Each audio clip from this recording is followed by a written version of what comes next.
നമസ്കാരം. ഞാനിന്ന് സായാഹ്നത്തിൽ ഒരു അതിഥിയെ പരിചയപ്പെടുത്താൻ വേണ്ടിയാണ് ലൈവില് വന്നിട്ടുള്ളത്. കുന്നമംഗലത്തെ മുതിർന്ന പത്രപ്രവർത്തകൻ, അതിലുപരി ഒരു ചിത്രകാരൻ, സാമൂഹിക സാംസ്കാരിക രംഗത്തെ നിറസാന്നിധ്യം. കുന്നമംഗലത്തുകാർ പരിചയപ്പെടുത്തലിൻ്റെ ആവശ്യമില്ല.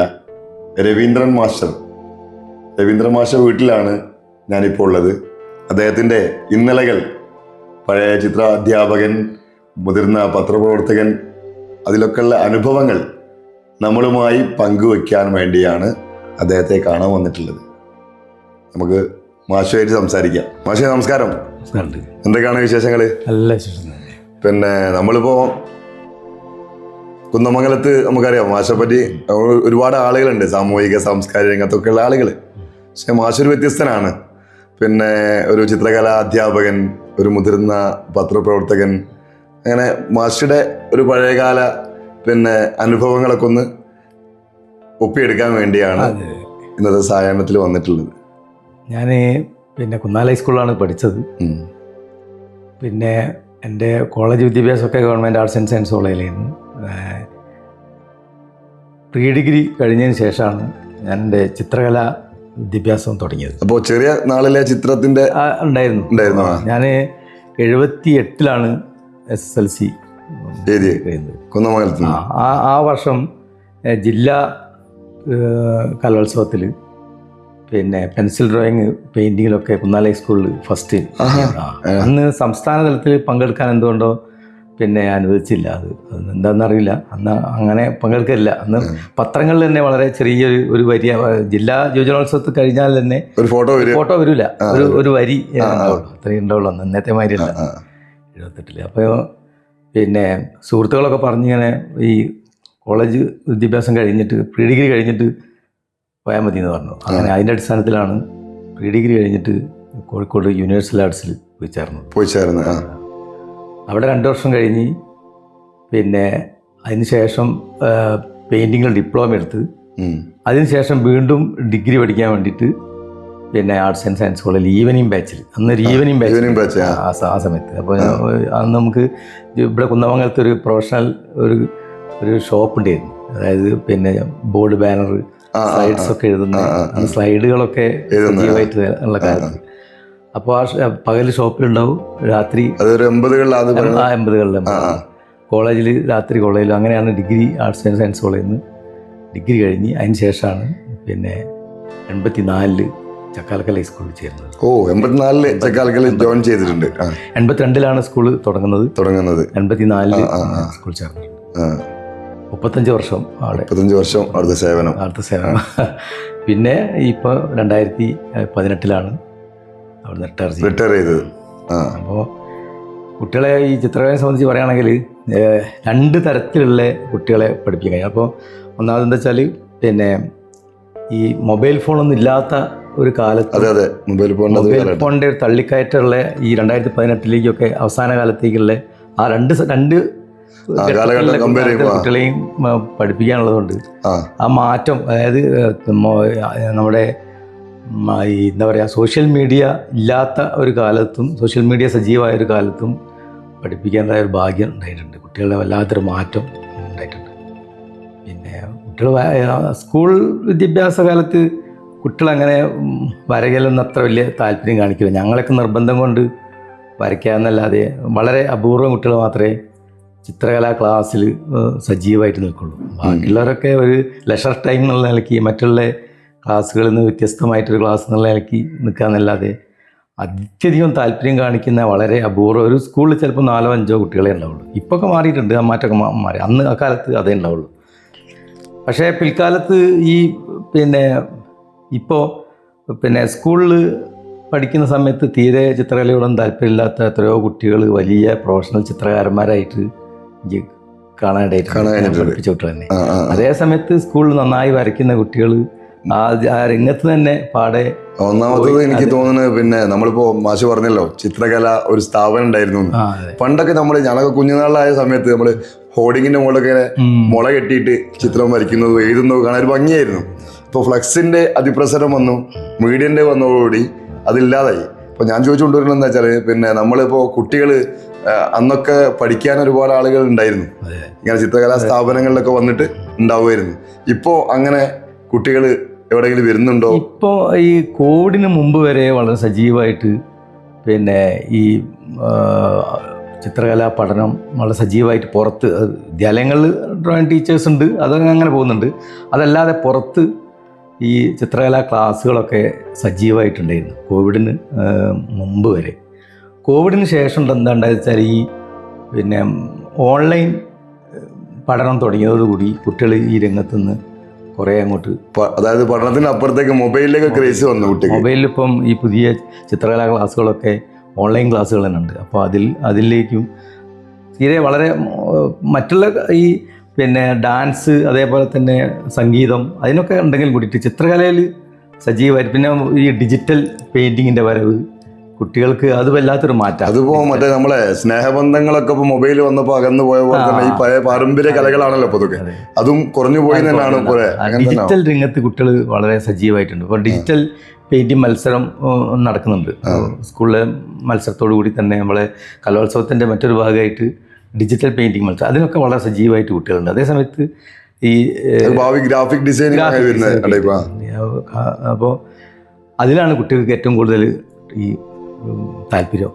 മറ്റേനോട് കുറച്ച് താല്പര്യക്കുറവാണ്. പെയിൻ്റൊക്കെ കലക്കി ഇരുന്നുങ്ങാണ്ട് വാട്ടർ കളറിലൊക്കെ ചെയ്യാന്ന് പറഞ്ഞാൽ അത് ദിവസങ്ങളോളം വേണം. ഇപ്പോൾ ഓയിൽ പെയിൻ്റൊക്കെ ചെയ്യുകയാണെങ്കിൽ ഒരു ദിവസം കൊണ്ടൊന്നും തീർന്നു. മറ്റേ ഡിജിറ്റലാണെങ്കിൽ ഇന്ന് തന്നെ ടാബ് എടുത്തുങ്ങാണ്ട് മനോഹരമായ ചിത്രങ്ങൾ വരയ്ക്കുക, എല്ലാ സാധ്യതകളുണ്ട്. ഓക്കെ, അപ്പോൾ ചിത്രകലനെ പറ്റി നമ്മളിപ്പോൾ പറഞ്ഞു കഴിഞ്ഞു. അപ്പോൾ അതുപോലെ തന്നെയാണ് ഇപ്പോൾ മാഷിപ്പോൾ ഈ പത്ര മേഖലയിലേക്ക് മുതിർന്ന ഒരു മാധ്യമ പ്രവർത്തകൻ ഒരു ആലങ്കാരിക പദവി നമ്മൾക്ക് ഞാൻ ഈ പിന്നെ സ്കൂൾ കയറുന്നതിന് മുമ്പായിട്ട് പിന്നെ ചെലവൂർ വേണു കേട്ടിട്ടുണ്ട്. അദ്ദേഹത്തിൻ്റെ ഒരു മാഗസിൻ ഉണ്ട് ഇനി രൂപകല എന്ന് പറഞ്ഞിട്ട്, സൈക്കോ രൂപകല സ്പോർട്സ് എന്നൊക്കെ പറഞ്ഞ് കോഴിക്കോട് നിന്ന് പ്രസിദ്ധീകരിക്കുന്ന. അതിൽ പിന്നെ ലേഔട്ട് ആർട്ടിസ്റ്റായിട്ട് ഞാൻ ജോയിൻ ചെയ്തു. നേരത്തെ ഉണ്ടായിരുന്നു MT ഒക്കെ ഉണ്ടായിരുന്ന സമയത്ത്. ചിന്ത രവി എന്നൊക്കെ പറഞ്ഞിട്ടൊരാളുണ്ട്, ചിന്ത രവി. അദ്ദേഹത്തിൻ്റെ കൂടെ കുറേ കാലം ഉണ്ടായിരുന്നു. കുറേ കാലം വെച്ചാൽ ഒരു വർഷക്കാലം. പിന്നീടാണ് സ്കൂളിലേക്ക് വന്നത്. അപ്പോൾ അവിടുന്ന് ആണ് ഈ എഴുത്തിലേക്ക് പിന്നുള്ള ഒരു നീക്കമുണ്ടായത്. അവിടെ നിന്നാണ് പിന്നെ കുട്ടിക്കാലത്ത് ഞാൻ ഈ ആദ്യമായിട്ട് എൻ്റെ കഥ പ്രസിദ്ധീകരിച്ചു വന്നത് ചന്ദ്രികയിലാണ്. അത് ശരി, ഏത് വർഷമായിരുന്നു അത്? പിന്നെ 84 സ്കൂൾ ചേർന്ന വർഷം, ഏതാണ്ട് ഒരു 80-84 ഇടയിലാണ് മാഷിന്റെ വരുന്നത്. ആദ്യ കഥ ചിത്രകഥ. അത് തന്നെ പിന്നെ ബാലവേദിയിൽ. പിന്നീട് ഉള്ളിൽ തന്നെ മെയിൻ സ്റ്റോറി ആയിട്ട് തന്നെ ചന്ദ്രിക വീണ്ടും ഒരു കഥ എൻ്റെ പ്രസിദ്ധീകരിച്ചിട്ടുണ്ട്. പിന്നെ മാധ്യമത്തിൽ വന്നിട്ടുണ്ട്. ആദ്യമാണ് കഥയാണ് എഴുതി തുടങ്ങിയത്. പിന്നെ മനോരമ പത്രത്തിൽ കാർട്ടൂണുകൾ, മനോരമ ആഴ്ചപ്പതിപ്പിൽ സ്ഥിരമായിട്ട് കാർട്ടൂണുകൾ വരാറുണ്ടായിരുന്നു ആഴ്ചപ്പതിപ്പിൽ അക്കാലത്ത്. പിന്നെ ഈ നമ്മുടെ കേരളകൗമുദിയിൽ വന്നത് ഞാൻ 2000-ലാണ്. റിപ്പോർട്ടറായിട്ട് വർക്ക് ചെയ്യുന്നുണ്ട്. എത്ര വർഷമായി? 25 വർഷമായി. 2000-ലാണ് ഞാൻ അവിടേക്ക് വരുന്നത്. അതിനു മുമ്പായിട്ട് ഈ കേരളകൗമുദി തന്നെ പിന്നെ ലേഔട്ട് ആർട്ടിസ്റ്റായിട്ട് വർക്ക് ചെയ്തിട്ടുണ്ട്. കഥ എന്ന മാഗസിനൊക്കെ ഉള്ള സമയം ഞാൻ 1-2 ശ്രദ്ധപ്പെട്ടിട്ടുണ്ട് മാഷത്. കൗമുദിയിൽ വന്ന കാർട്ടൂണുകളൊക്കെ സ്ഥിരമായിട്ട് കവിതയൊക്കെ വരാറുണ്ട്. അപ്പോൾ പിന്നെ സ്കൂളിൽ ഞങ്ങൾ മാഗസിന് തുറന്നിരുന്നു. അതേപോലെ അതിൻ്റെയൊക്കെ എഡിറ്റർ ഞാനായിരുന്നു അന്ന് സ്കൂളിലൊക്കെ ഉണ്ടായിരുന്നു. അങ്ങനെയാണ് ഈ എഴുത്തിലേക്കുള്ള ഇത്. പിന്നെ എൻ്റെ ഭാഷാപരമായിട്ട് എനിക്ക് മലയാളത്തിനോട് വലിയ താല്പര്യമായിരുന്നു. അതുകൊണ്ട് തന്നെ എഴുത്തിലേക്ക് കുറേ കൂടി ഞാൻ പത്രത്തിൽ വരുന്നതിന് മുമ്പായിട്ട് പിന്നെ കലയിലെ കള്ളനാണയങ്ങൾ എന്ന് പറഞ്ഞിട്ട് പിന്നെ മാധ്യമത്തിൽ ഒരു ലേഖനം വന്നിരുന്നു. അപ്പോൾ അത് നിലവിലുള്ള കലാധ്യാപകർക്ക് നേരിടുന്ന ഒരുപാട് പ്രശ്നങ്ങളെ സംബന്ധിച്ചിട്ടുള്ളതായിരുന്നു. അത് എനിക്ക് ഡിപ്പാർട്ട്മെൻറ്റിനോട് പിന്നെ എക്സ്പ്ലനേഷൻ ചോദിച്ച സംഭവമൊക്കെ ഉണ്ടായിരുന്നത് ആ ലേഖനം പ്രസിദ്ധീകരിച്ച് വന്നതിൻ്റെ അടിസ്ഥാനത്തിൽ. അപ്പോൾ അങ്ങനെയാണ് പിന്നെ കൗമുദിയിൽ തുടർന്നിങ്ങനെ പോകുന്നത്. ഏതായാലും ഈ ചിത്രകലയായാലും പിന്നെ എഴുത്ത് മാഗസിൻ എഴുത്തും ഒക്കെ ആയാലും സമൂഹത്തിനെ കൂട്ടി ചേർത്ത് പിടിക്കുന്ന ഒരു സംവിധാനമാണ് അത്, അല്ലേ? അതിപ്പോ പിന്നെ മാഷി പറഞ്ഞ പോലെ പിന്നെ ഒരു ഡിജിറ്റൽ കാലത്തിലേക്ക് വന്ന സമയത്ത് അതൊക്കെ അന്യം വന്നുകൊണ്ടിരിക്കുകയാണ്. അപ്പോൾ പത്രവും അങ്ങനെ തന്നെയാണ്. പത്രം ഇപ്പം ഈ ഒരു 40 വയസ്സിന് ശേഷമുള്ളവർ മാത്രമേ പത്രം തൊടുന്നുള്ളൂ. കുട്ടികളിപ്പം നമ്മളിപ്പോൾ സ്കൂൾ ക്ലാസ്സിൽ പോയിട്ട് പത്രം വായിക്കുന്നവർ എത്ര ആൾ വരുന്നത് തന്നെ ഒറ്റകളുണ്ടാവില്ല. ഒരു 10ാം ക്ലാസ് വരെ അല്ലെങ്കിൽ +2 വരെ ഒരു 20 വയസ്സ് വരെ കുട്ടികൾ പത്രം തന്നെ നോക്കും. ഓരോ പറഞ്ഞിട്ട് കാര്യമില്ല. നമ്മളിപ്പോ ഇരിക്കുമ്പോൾ നമ്മൾ മാഷും ഞാനൊക്കെ ഫോണ് സൈലന്റ് ആക്കി വെച്ചാ അതെ അതെ അതിനാ നമ്മളല്ലെങ്കിൽ ഫുൾ ടൈം സ്ക്രോൾ ചെയ്തുകൊണ്ട് നിൽക്കുക. അവർക്ക് ഫോൺ തന്നെയാണ്. പത്രം വായനയൊക്കെ അവർ നോവലുകൾ ഒക്കെ ഇപ്പം പുസ്തകം തന്നെ നമ്മളിപ്പം ഏറി വന്നാൽ 4-5 വർഷം കൂടി ഉണ്ടാവുള്ളൂ ടെക്സ്റ്റ് ബുക്ക്. ഇപ്പം പിന്നെ ഈ ചിത്ര മത്സരങ്ങളിലൊക്കെ മാഷ് ജഡ്ജ് ചെയ്യാൻ പോകാറുണ്ട്. ജില്ലാ സംസ്ഥാന ഇതിന് ജഡ്ജ് ചെയ്യാൻ പോകാറുണ്ട്. പിന്നെ അതിൻ്റെ ഇടയിൽ പിന്നെ കോഴിക്കോട് ശാന്തിഗിരി ഇതുണ്ട്, ഒരു സംഘടന ഉണ്ട്. അവർ കോഴിക്കോട് ബീച്ചിൽ വെച്ചിട്ട് ഒരു പിന്നെ മണ്ണ് കൊണ്ട് ചിത്രരചന ഉണ്ടായിരുന്നു. അത് ഗ്രൂപ്പായിട്ട് ഞങ്ങൾ ചെയ്തത്. മണ്ണ് കൊണ്ട് ചിത്രരചന പൂർത്തി. അതിന് ഒരു വേൾഡ് റെക്കോർഡ് ഹോൾഡറും കൂടിയാണ് ഞാൻ. അപ്പം അങ്ങനെ ശരി, മണ്ണ് കൊണ്ട് ചിത്രകലയിൽ വേൾഡ് റെക്കോർഡ് ഹോൾഡറാണ്.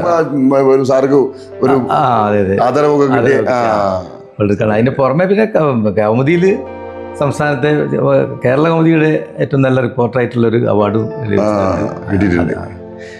ഏതായിരുന്നാലും നമ്മളിപ്പോ പിന്നെ ഇന്നത്തെ ഒരു സായാഹ്നം മാഷെ കുറഞ്ഞ അനുഭവങ്ങൾ മാഷെ ഒരുപാട് പറയാനുണ്ടാവും. ഇപ്പൊ 80 മുതലുള്ള ഏതായാലും പിന്നീട് വയ്ക്കാൻ നമുക്ക് കാണാം. മാഷെ കുടുംബമൊക്കെ എങ്ങനെ?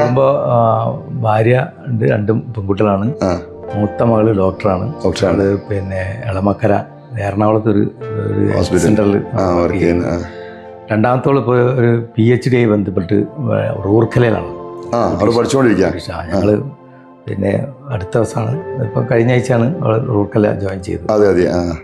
മാഷി നമ്മളെ പിന്നെ കുന്നമംഗലത്തിന്റെ പൗരാവലി മാഷിക്ക് ഒരു സ്വീകരണം കൊടുത്തായിട്ട് ഞാനതിൽ പങ്കെടുത്ത ഒരാളാണ്. അതൊരു വേൾഡ് റെക്കോർഡൊക്കെ കിട്ടിയെന്നുള്ള ഒരു സംഭവം ഉണ്ടായിരുന്നല്ലോ. അത് എന്താണ്? അത് മണ്ണുകൊണ്ടുള്ള ഒരു ചിത്രരചന കോഴിക്കോട് ബീച്ചിൽ വെച്ച് ശാന്തിഗിരി തന്നെ സംഘടന ചെറിയ ഓർമ്മ എനിക്കുണ്ട്.